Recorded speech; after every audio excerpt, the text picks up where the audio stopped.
Hello everyone and welcome back to my best friend with the low carb craze. High carb bread appears to be progressing slowly, leaving people's diets now. But before we do, let's be clear about one thing. When we talk about bread, we mean refined wheat bread or white bread. These breads are highly processed and seldom contain any natural components. In this video, we'll tell you what would happen if you stopped eating bread for a month.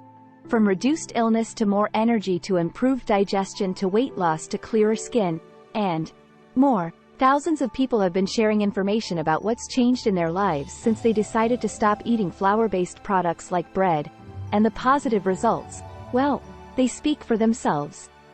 Watch until the end to find out all of them. First of all, your energy levels will increase. The reason you often crave a nap after eating bread is because it contains a high amount of carbohydrates, which trigger the release of feel-good brain chemicals that help us relax. In addition, bread has a high glycemic index, which is known to cause blood sugar levels to spike. Although this rapid rise in blood sugar may initially make you feel more energized, you will eventually find yourself feeling very tired due to the energy crash. Do you suffer from an afternoon slump? In the space provided for comments underneath item number 2, you'll lose water weight. When you cut back on your carbs, your body stores carbohydrates as glycogen, which allows each gram of carbohydrate to store 3 to 4 times its weight in water. As a result, when you cut back on your carbs and begin using your glass glycogen stores, you'll lose a good amount of water weight. The first thing you'll notice is how quickly, almost magically, the weight falls off, but it's not fat you're losing. Rather, it's water. It could feel as though you have the flu. You may experience flu-like symptoms like fatigue, aches, and nausea when you drastically reduce your carbohydrate intake. These problems are mostly related to your brain, which has a large number of nerve cells and requires a lot of glucose to function. Have you heard of something called the low-carb or keto flu? It's a real thing, and it's not fun. Steam ahead, it has to switch to burning fat, which causes your nerve cells to malfunction and make you feel awful. Additionally, people following a low-carb diet frequently deplete electrolytes like potassium and sodium, which can result in problems like cramping in the muscles and palpitations in the heart. After a few days in ketosis, the low-carb flu should go away. But if you're not quite low-carb enough to complete the shift, the symptoms may linger until day 4. In this case, you'll have there will be a decrease in your chances of getting different ailments. Although some people are diagnosed with gluten allergies, these individuals are simply more sensitive to the protein than others because our bodies lack the enzymes necessary to break down gluten. Instead, it all depends on how well our intestinal walls close after we eat it and how our immune system responds to it. Bread is made up of antinutrients like gluten and ghidin, which not only do not benefit your health, but literally attack it as you eat. Eliminating bread from your diet can greatly lower your risk of chronic illnesses since it contains components that can increase your risk of leaky gut syndrome by increasing intestinal permeability. Additionally, avoiding bread can minimize your chance of joint discomfort and chronic inflammation. Fifth, you won't experience as many cravings as you would have because of the methods used in its production. Refined wheat bread is completely devoid of any nutritional value. Brand and germ of wheat. This explains why it is simple for your body to digest and turn into glucose, which may result in an increase in energy. Bread doesn't really provide your body with any nutrition or fiber, and when your blood sugar drops, it can increase your hunger. Therefore, cutting back on bread can help you avoid craving more simple carbohydrates and unhealthy snacks throughout the day. In fact, it's best to replace bread with lots of fruits. Occasionally, consume complex carbohydrates and vegetables to maintain a sensation of fullness in your stomach until the next meal. You shed pounds. You'll lose weight. Bread is one of the biggest obstacles to weight loss, as anybody who has ever been on a diet knows. First thing your diet plan will tell you to do is to cut out refined white bread. This is because bread's high content of refined carbohydrates causes your body to retain water weight, which can make you feel bloated and heavy. When you cut out refined grains, which are one of the main causes of excess belly fat, the pounds will naturally fall off, especially around your waist. Not only will you look great, but you'll feel great too. The 7th. Better digestion. Better digestion. Bread eaters are more likely to experience digestive problems. Overall, gluten has a highly negative impact on the digestive system and can lead to bloating, diarrhea, vomiting, and cramping in the stomach.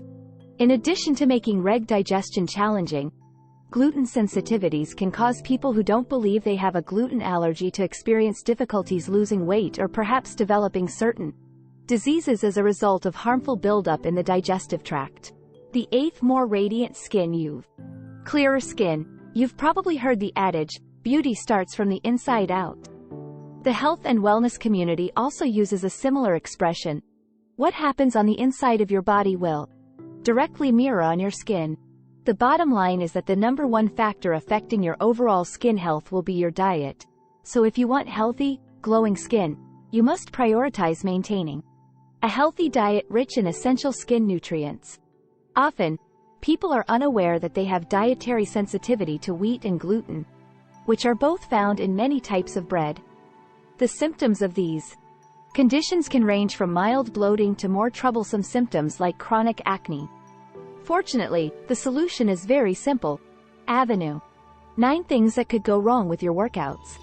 The body uses carbs as its main energy source for all forms of exercise, including resistance and endurance training.